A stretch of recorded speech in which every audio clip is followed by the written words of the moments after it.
morning, greetings, and welcome to The Bright Side, your nutritional program dedicated to the understanding of the vast world of nutrition and nutritional supplementation. I'm your host, Pharmacist Ben, nutrition pharmacist from Boulder, Colorado. I use nutritional supplements where other healthcare practitioners use toxic pharmaceutical drugs and sometimes deadly medical procedures.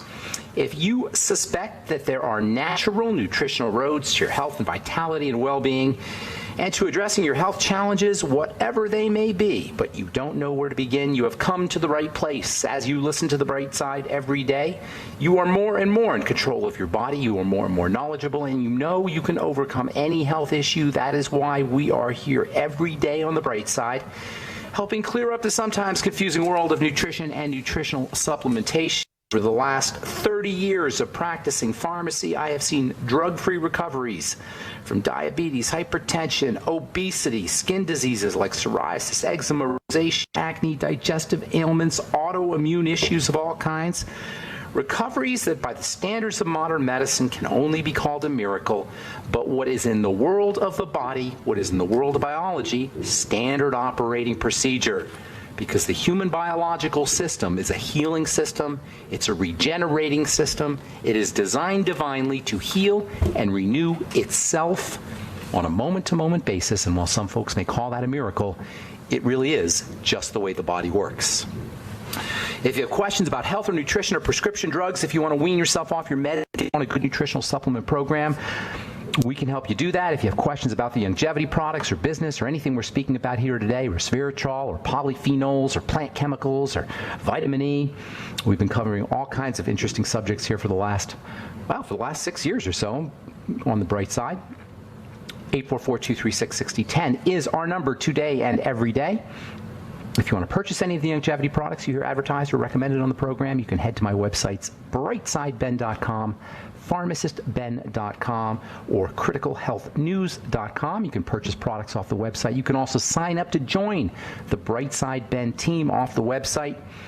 For a one-time $25 fee, you can start a business, earn all the tax benefits associated with having your own business, work out of your house, maybe even quit your day job. Some folks are making quite a bit of money helping spread the word of the power and importance of a good nutritional supplement program like the one designed by Dr. Wallach and all the good folks at Longevity. You can also call the phone team at 866-735-2470. That's 866-735-2470. And also want to remind you to check out our Truth Skin Health products at truthtreatments.com, truthtreatments.com. Retinol 5% gel, made with retinol, vitamin C, our transdermal delivery matrix, and that's it. Never any preservatives, fragrances, fillers, waxes, emulsifiers, silicone, water, oil, vegetable oil, propylene glycol, nothing your skin doesn't need or doesn't want in any of our Truth treatment products, and that includes our Truth Balm, Truth Serum, Truth Omega-6 Healing Cream, and Truth Retinol 5% Gel. You can check them all out at truthtreatments.com. We also have a skin health blog at truthtreatments.com, and also want to remind you to check out our Facebook page, The Truth with Ben. I also blog and also post at The Truth with Ben. That's my Truth Facebook page, The Truth with Ben. Okay, welcome back to The Bright Side. 844-236-6010 is our number. Try to call in early so we can get to as many calls as possible at 844-236-6010. A couple more things I want to say about resveratrol, the powerful multifunctional antioxidant. Most folks associate resveratrol with red wine or grapes. Resveratrol first became popular, or I first heard about it in the 1990s. I think it first became popular sometime in the late 1980s. I first heard about it when I started my compounding pharmacy in the early 1990s. Everybody was talking about resveratrol as a heart protectant, and there's lots of great literature to support its use as a cardiovascular protectant. And to this day, this is where most people know, this is the benefit that most people are familiar with when it comes to resveratrol. Dr. Stephen Sinatra, the cardiologist, author of a book, The Sinatra Solution, which we've talked about in this program. If you're dealing with heart disease, any kind of heart disease issues, atherosclerosis, strokes, anything like that, you want to read this book, The Sinatra Solution. Dr. Sinatra raves about resveratrol as a heart-protecting supplement that benefits the entire cardiovascular system, and he's probably right. There's a lot of literature to support the use of resveratrol for heart disease, or as a protectant for heart disease. Resveratrol has been shown to thin the blood, improve circulation, and most importantly, resveratrol has been shown to protect the inside lining of the blood vessels. This is the part of the blood vessel that gets damaged when we're dealing with heart disease. It's called the endothelium. It's the inner lining of the blood vessels, and this is the part that gets where the cholesterol starts to accumulate. See, cholesterol accumulates in this endothelial inner lining of the heart as a protective mechanism. The cholesterol deposits and the plaques that cause the so-called atherosclerosis, or hardening the arteries, that affects millions of Americans and a leading cause of heart disease and heart surgeries and heart bypasses, is really the end result of damage to this endothelial lining. It's a repair mechanism. And by the way, damage to the endothelial lining, this inner lining of the blood vessels, is the main reason for the existence of the dumbest drugs on the planet, the statin drugs, which the medical model believes are so helpful because they stop the production of the body's most important, most functional molecule called cholesterol, thereby preventing plaques. This is the logic. We've gone over this stupidity so many times, I don't want to beat a dead horse here. But the point I want to make is that the cholesterol that's so evil and needs to be suppressed is really a part of the repair mechanism that the body initiates to protect and heal the inner lining of the blood vessel. What causes the damage to the inner lining? What is it that messes up the lining so much that the body feels like it has to stick cholesterol and plaques in there to repair it? Well, sugar and crap in the blood. All disease is cell disease, and all cell disease is dirty blood, and that has to do with any cell in the body, including the cells that line the inside of a blood vessel. When those cells get damaged, the body will initiate a repair mechanism. How do the cells get damaged? Dirty blood. It's all about dirty blood, any way you look at it.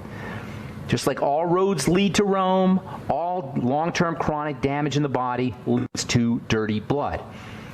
And this is where resveratrol can come in very handy. Resveratrol acts to protect the lining. It acts to protect the endothelium. According to a June 2013 article published in the Journal of Hypertension, a daily 75 milligram a day dose of resveratrol was associated with a 23% increase in blood flow and improvements in vascular health of obese adults. Even more impressively, this effect on blood flow that was so dramatically increased was even more dramatically increased immediately after dosing. And researchers, according to the scientists who published this article in the Journal of Hypertension, they were from the University of South Australia, they concluded daily resveratrol consumption was well tolerated and has the potential to maintain healthy circulatory function in obese adults, unquote. Another study, this one November 2011, in the journal Nutrition, Metabolism, and Cardiovascular Disease, researchers showed that resveratrol ingestion increased both blood levels of resveratrol, that means you ate it and your resveratrol levels went up, and blood flow in a dose-dependent fashion. The higher your doses, the better your results. Resveratrol, that's not the only way resveratrol improves vascular health. Resveratrol also supports the production of something called nitric oxide. You guys have all heard of nitric oxide probably. Nitric oxide is the body's most important vasodilator. Vasodilation means blood vessel opening, expansion of blood vessels. When blood vessels become hardened from plaques and from cholesterol, they don't expand as readily. Not only do they become thickened, but they also become hard and brittle, and they don't have that flexibility that the arteries have to have, that the blood vessels have to have. Well, it turns out that resveratrol, in addition to protecting the inner lining of a blood vessel, also supports the production of nitric oxide. This is according to a 2008 article in the Journal of the Federation of American Societies for Experimental Biology. But it's not just cardiovascular health. Cardiovascular health is where resveratrol gets its claim to fame. That's where most people know about the benefits of resveratrol. But there's a lot of things that resveratrol has been shown in the literature, in the scientific literature, to be beneficial for. And we'll talk about that when we come back from our break. That includes cancer, by the way. All right, I'm Pharmacist Ben. 844-236-6010 is our number. You're listening to The Bright Side. We will return right after this.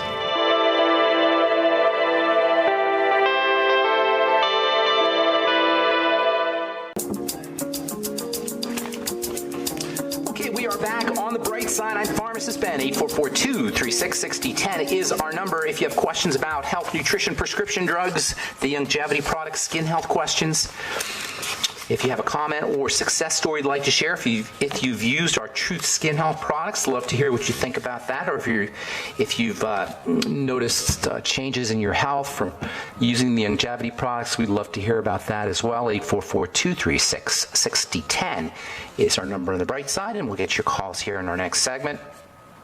I am Pharmacist Ben. We're on the air on the bright side Monday through Friday, 8 to 9 Pacific and 10 to 11 Central Time, and 24/7 on our archive pages at brightsideben.com, pharmacistben.com, and criticalhealthnews.com. You can purchase longevity products right off the website. And, of course, you can sign up to join the Brightside Ben team for a one-time $25 fee. You can start a longevity business. You can sign up right off the website or call 866-735-2470. That's 866-735-2470. If you're business-minded, entrepreneurially minded, if you like starting businesses, if you like being in business, if you like the sales, the dynamic of sales, which I consider to be just, if you have a good product, I consider it to be a super valuable and super important way to make money. If you have something that's going to change lives, which is, of course, what longevity products do, they change lives at the most fundamental level, which is the level of health, the level of the body. Give the gift of good health this Christmas season. If you are in longevity, give some Beyond Tangy Tangerine. Give some Beyond Tangy Tangerine to somebody in a nursing home. Watch what happens. Remember, one of the great gifts of the human body is the more deficient we are, the more nutritionally deficient we are, the faster our body absorbs those nutrients, like a dry sponge sucks up more water. Tangy Tangerine to someone in a nursing home. Watch what happens. Almost in front of your eyes, just like when you water a plant that hasn't been watered, almost in front of your eyes, you'll see the body, just like a plant, start to sprout. You just get bigger. It'll look bigger as people are nourished, as people start getting their electrical nutrients, as people are hydrated. You can actually visibly see changes, let alone the changes that will accrue over the course of time in the immune system and in building and in the brain as well. You can find out about all the longevity products at brightsideben.com, criticalhealthnews.com, and pharmacistben.com, also benfuchsarchives.com. Okay, so stretching, super duper important. Stretching helps the body, helps detox, improves detox. Movement of the connective tissue of any kind is important for detox. Stretches where you pull the muscles and the muscle fibers start to loosen and the muscle fibers move, flushes out toxins and waste products, especially first thing in the morning when these toxins tend to accrue or tend to be at their highest concentration because we've been still throughout the night. So carbon dioxide and lactic acid can build up. Yesterday we talked about watching your pet, or especially your cat, wake up from a nap. You'll see that your cat, and your dog for that matter, will naturally stretch their body. They intuitively understand that stretching improves the muscles and improves the connective tissue's ability to circulate blood and circulate lymph and detox as well. And by the way, lactic acid and carbon dioxide can cause neuropathies and cause what's called joint pain, cramping, soreness. Improving the elimination of these substances, lactic acid, carbon dioxide, and other toxins can help improve neuropathies, can help improve cramping, can help improve soreness. Many people notice that they have their neuropathies get worse in the middle of the night or first thing in the morning. Stretching, of course, also prepares the muscles for activity. It doesn't have to be intense activity. Most people know that a good stretch before a workout is helpful, but you can just do a stretch first thing in the morning to protect you from support your activity throughout the day. It doesn't have to be a big workout. You got two kinds of stretches. You got static stretching and dynamic stretching. The kind of stretching most people know about is static stretching. That's where you hold positions for 30 seconds or 20 seconds. You just kind of lift your arms up over your head and kind of pull each arm to the left or to the right, and you hold it. Static means not moving. Dynamic stretching involves the movement of the muscles, doing things like leg lifts, butt kicks, hacky sack kicks, where you raise your knees up to your chest. Those are dynamic stretches. Dynamic stretches are more appropriate if you're going to be doing weightlifting, if you're going to be doing intense workouts or powerful workouts. Static stretching is more for your day-to-day kind of workout or for aerobic kinds of workouts. Static stretching are the classic kind of stretching, and these are typically done when you're standing still and you're kind of focusing on one muscle group at a time. You hold a position for 30 seconds or 60 seconds. The idea is to warm up and loosen the joints so that they could be used during movement types of activity, like aerobic exercising, or even if you're just taking a walk. Certainly if you're going for a jog or going for a run, you're going to want to do static stretching. Dynamic stretching prepares the body for more heavy kinds of workouts. Dynamic stretching utilizes momentum, so the kind of stretching where you're just crossing your leg or moving your legs across your body, or moving your arms across your body. These are called dynamic stretchings. Static stretches are yoga stretches. There's a reason people do yoga in the morning, folks. People have done yoga in the morning for thousands of years. The poses, the stretches, the positions, these are called asanas in yoga, A-S-A-N-A. These various poses supercharge your connective tissue. They improve the flow of oxygen through the connective tissue. They improve the flow of nutrition, vitamins, and minerals through the connective tissue. They improve the flow of electrons, i.e. electricity, through the connective tissue. So doing asana poses, yoga poses, is far from a religious experience or a spiritual experience. Actually, it may be a religious. I've never done them, so I don't know. It may be religious or spiritual experience, but really what it does is it prepares the body physically. My opinion, anyone dealing with a chronic, long-term degenerative disease would benefit from a yoga practice, and that, by the way, includes cancer, which is the ultimate end result of cells that are not getting nutriated, oxygenated, or detoxified. The stretches, the asanas, the static stretching that's associated with yoga helps improve all of these functions. And even better, it prevents cancer because it improves all of these functions. Even chronic fatigue or morning fatigue can be alleviated by these supercharging effects of stretching and flexibility and movement. If you're tired first thing in the morning, try running in place for 60 seconds. Just running in place for 60 seconds can supercharge your connective tissue. If you're tired in the middle of the day, try running in place for 60 seconds, just at your desk. Yeah, you may look a little silly if you're in the office, but still, you're going to feel a lot better. Just the pressure on the connective tissue as you go up and down will jack up the electrical energy that's flowing through it. If you're tired, exercise. I know that's counterintuitive. It doesn't make sense. Oh, I'm too tired to exercise. Actually, if you exercise and it doesn't take long, 60 seconds, 120 seconds, if you do an intense exercise for 120 seconds, when you're tired, you will actually supercharge your connective tissue and have more energy. Not only that, but you'll also be encouraging the production of new connective tissue. You'll be encouraging the repair of your connective tissue, and that includes the connective tissue of the heart. Remember, we started this whole connective tissue discussion a couple weeks ago by talking about the heart being dependent on connective tissue, heart cells being dependent on connective tissue, the organ itself hanging on connective tissue. The organ called the heart is actually protected by a bag of connective tissue, the pericardium. In my opinion, that makes stretching, movement, exercise, nutrition for the connective tissue way more important for cardiovascular health, for heart health, than any toxic cholesterol-lowering statin drug. Yes, stimulating the production of connective tissue is way more important for cardiovascular health than suppressing cholesterol. Of course, you don't need a doctor for any of these strategies we're talking about here, and you'll be a lot better off. All right, I'm Pharmacist Ben. 844-236-6010 is our number. We'll be back with more good health information and you and your... Second.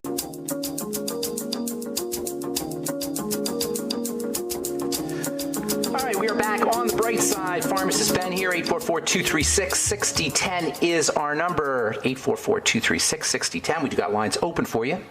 If you have questions about the longevity products, formulations, ingredients, a health challenge you or a loved one may be dealing with, if you are in the longevity business and you have a problem patient, we can help you.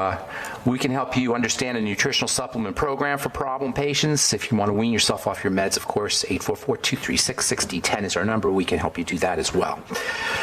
Okay, we'll get your calls here in just a sec. Tomorrow we'll continue talking about connective tissue and the heart, how you can support cardiovascular health by using connective tissue building strategies. I want to talk some more about coenzyme Q10. I'm not done talking about that one. That's a super important nutritional supplement that nobody gets enough of. As a supplement, it's not an essential supplement, of course, but in my opinion, as we get older, everybody needs a coenzyme Q10 supplement. We'll talk about that tomorrow. From the University of Texas Southwestern Medical Center, check this out. Study shows fasting kills cancer cells of common childhood leukemia. study used mouse models that indicated the effects of fasting on blood cancers. And this was published in the journal Nature Medicine. They identified a mechanism that was responsible for fasting, what they call fasting treatment. It means using fasting to treat cancer. I love this idea because most of us, many of us anyway, are under the impression that when you have cancer, you got to eat a lot of food. You got to eat more calories because you don't want to get skinny. Well, as it turns out, fasting can actually kill cancer cells. This is perfectly understandable when you understand how the body responds to calorie restriction. The body upregulates growth and building and repair and anti-aging and immunity under conditions of calorie restriction. It kind of tricks the body. Restricting the calories either through fasting or just eating less calories tricks the body into thinking that it better get going. It's like a kick in the pants. A good fast or calorie restriction even is like a kick in the pants for the body's metabolism. It says, you better get moving, body, and you better get healthy, body, because we got to go find some food. That's basically what the message is. That's why fasting is so darn important, not only as an anti-cancer strategy, according to this article, and according to numerous other articles, but just as a general anti-aging feel-good strategy, fasting and calorie restriction. Remember, this whole discussion on connective tissue began with our talk about the ketogenic diet. The ketogenic diet is a high-fat, low-calorie diet. High-fat, low-calorie. Cannot emphasize that enough. High-fat, low-calorie, because a lot of folks are under the impression that it's a high-fat diet.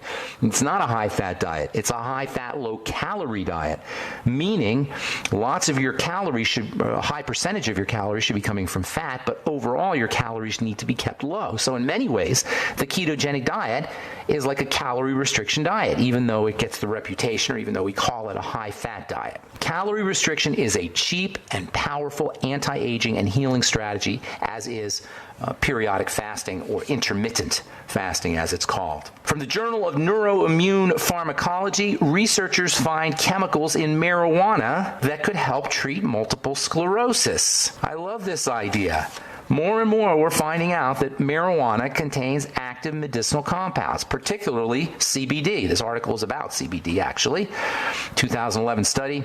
This is from, I got this from the Journal of Neuroimmune Pharmacology last year. This is quoting a 2011 study that showed that CBD, cannabidiol, which you could find, by the way, on our website, brightsidehealth.com, Pure Hemp Technology CBD tincture. CBD, according to the study, treats MS-like symptoms in mice by preventing immune cells in their body from transforming and attacking the insulating covers of nerve cells in the spinal cord, that is, the so-called myelin sheath.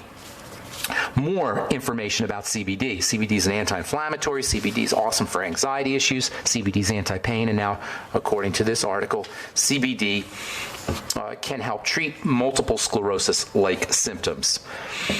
All right, 844-236-6010 is our number. I got lines open. Let's go to Shauna in Idaho. Shauna, good morning. Good morning. You're How's it going? my wisdom wizard. Oh, I appreciate that. Have I talked to you, Shauna? Are you the? You did I meet you last year about this time. I went on a fast and it helped me get my leg better.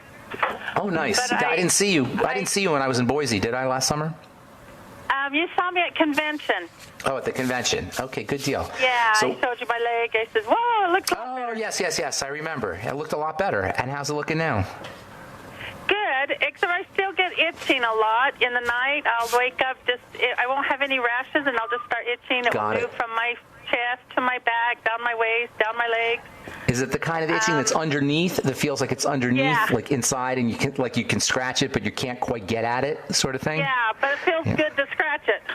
It still feels good And to scratch it. Huh? Go ahead. I've been looking at some others, and someone said it might be hypothyroid. Well, it's It's definitely coming out. hypothyroid. No, it's definitely hypothyroid, but that's not the cause of it. Hypothyroid precedes everything. It precedes all of it. Hypothyroid, the thyroid slows down under certain conditions. Number one, it will slow down when you're under chronic adrenal stress. Okay, I am that on means that. Yeah. yes, most people, many people are, and this accounts largely for the epidemic of hypothyroidism that we're confronting. Women will notice that when they go through menopause or perimenopausally or in menopause, that they go hypothyroid because menopause puts a major burden on the adrenal glands. Also, the second reason why why we go into hypothyroidism is because of autoimmune disease, specifically something called Hashimoto's hypothyroid. Now, Hashimoto's hypothyroid is associated with the body actually killing or somehow perceiving the thyroid as the enemy and attacking the thyroid cells. This is why, by the way, thyroid hormone is just such a silly way to treat hypothyroidism. The problem isn't the hormone. The problem is the organ, the gland. Either it's under autoimmune attack or it is slowing down subsequent or following adrenal stress. So what I'd be doing, Shauna, if I were you, first and foremost, is working with the digestive system just to make sure you don't have any autoimmune problems. And I know from seeing you that there's a very good possibility that you do have some kind of autoimmune thing going on. Have you been diagnosed with any autoimmunity? I have not gone to a doctor. I just listened to you. Okay, good. So just work. You don't need to necessarily. There's nothing a doctor can really do for you. That's really important, Shauna. You're a smart gal because most people just go right to the doctor, and there's nothing a doctor can do. So first thing, Shauna, look for digestive health issues. And I'm just going to say the same thing I say to everybody.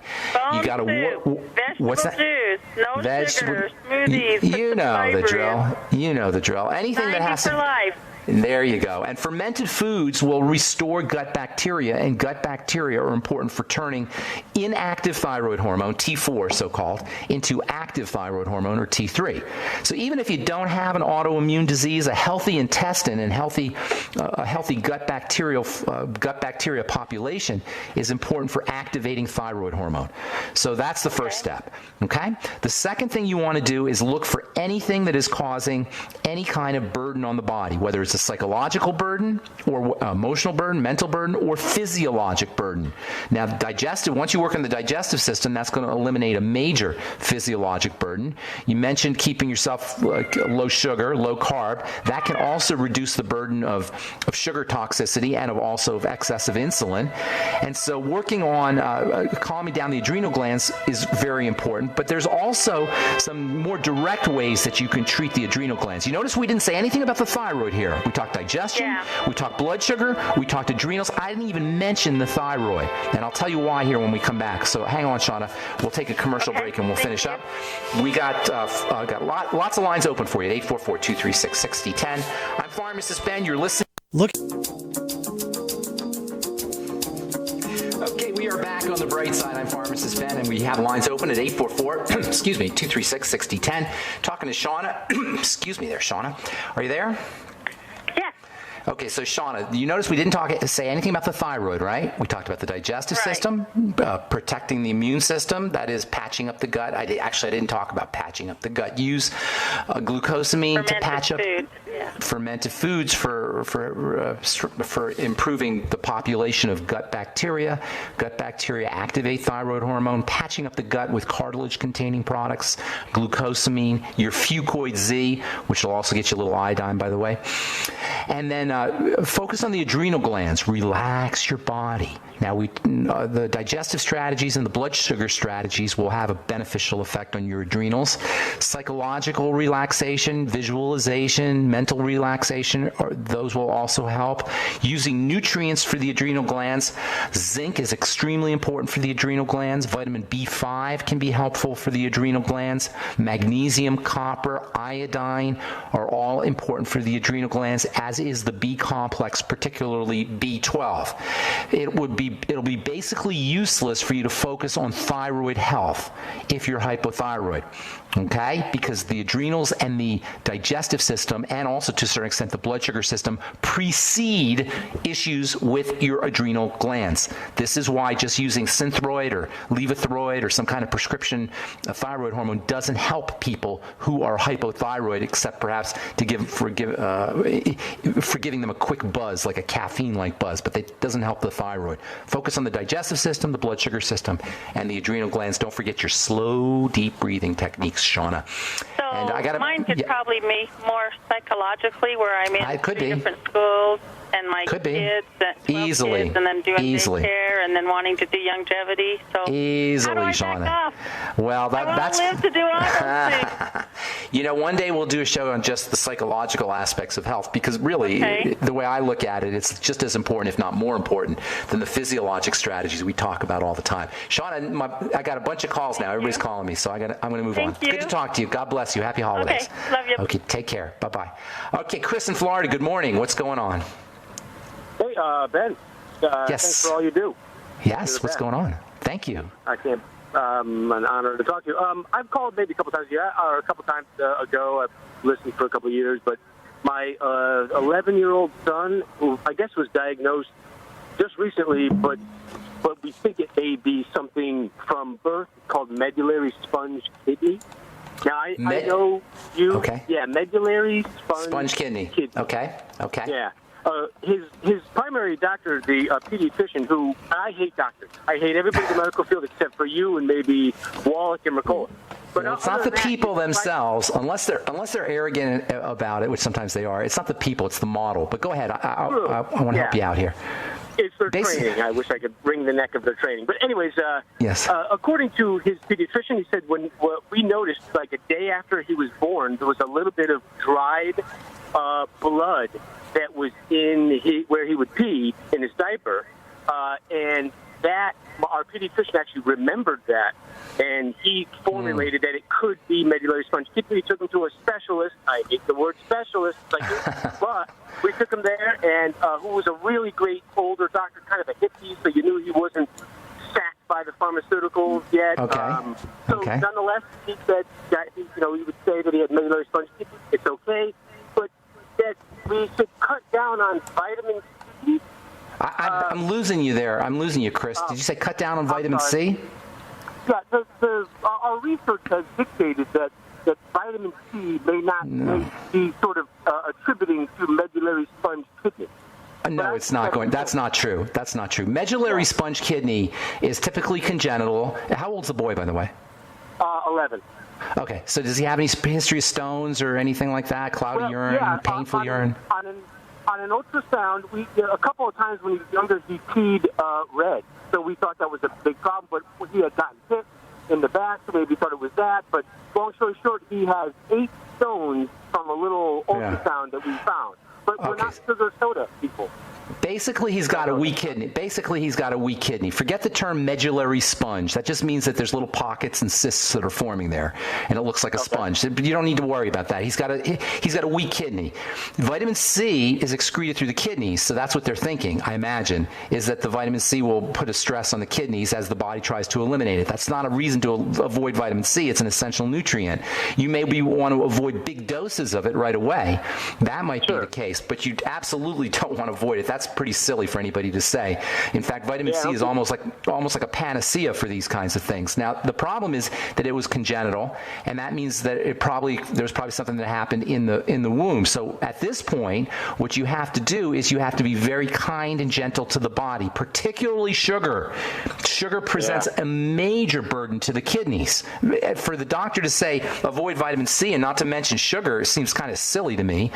Does he have any issues with blood sugar, and is he gaining weight, or is he noticing any diabetes? Skinny as can be. My wife and I have always been thin-framed. We have to call him kind of a runt.